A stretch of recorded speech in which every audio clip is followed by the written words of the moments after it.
তো আজকে যদি ফজলুল কাদের চৌধুরী সাহেবের এই ত্যাগ এবং এই প্রচেষ্টা না থাকতো, আজকে এই চট্টগ্রাম ইউনিভার্সিটি স্থাপিত হবে কিনা, হতো কিনা আমি জানি না।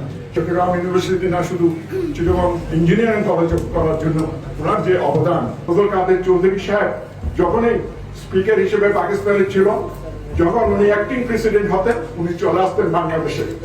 এবং সেই সময় তিনি যে উদ্যোগটা নিয়েছিলেন চট্টগ্রামে, সেই সময় কুমিল্লা থেকে আরম্ভ করে বিভিন্ন এলাকা, আপনারা তো জানেন সরকারি ইউনিভার্সিটি ছাড়া কোনো ইউনিভার্সিটি ছিল না।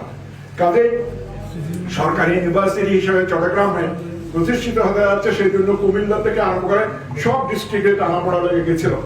এবং ফজলুল কাদের চৌধুরী সেই সময় যখন প্রেসিডেন্ট হিসাবে, তিনি স্পিকার হিসেবে প্রেসিডেন্টের দায়িত্ব পেয়েছিলেন এই চট্টগ্রাম ইউনিভার্সিটি স্থাপিত করার জন্য, যখন চট্টগ্রাম আসছিলেন, আমরা চিটাগং কলেজ থেকে একটা মিছিল নিয়ে আমরা ওনাকে, যে চট্টগ্রাম রেলওয়ে স্টেশনের লাল বিল্ডিং যেটা আছে, এটা 1962 ইউনিভার্সিটির কথা বলছি, আমরা গিয়েছিলাম। কিন্তু পথে দেখলাম, গিয়ে দেখি যে কুমিল্লা এবং ট্রেনকে অবরোধ করে রেখেছে, চট্টগ্রাম আসতে দেবে না, যেহেতু উনি চট্টগ্রাম ইউনিভার্সিটি স্থাপন করার জন্য উদ্যোগ নিয়ে এখানে আসবেন, সেই জন্য তারা কুমিল্লা ইউনিভার্সিটি স্থাপন করার জন্য এটা তারা বন্ধ করেছিলেন। তো আজকে যদি ফজলুল কাদের চৌধুরী সাহেবের এই ত্যাগ এবং এই প্রচেষ্টা না থাকতো, আজকে এই চট্টগ্রাম ইউনিভার্সিটি স্থাপিত হবে কিনা, হতো কিনা আমি জানি না। সেই জন্য ওনাকে, ওনার আত্মার প্রতি আমি মাগফিরাত কামনা করছি।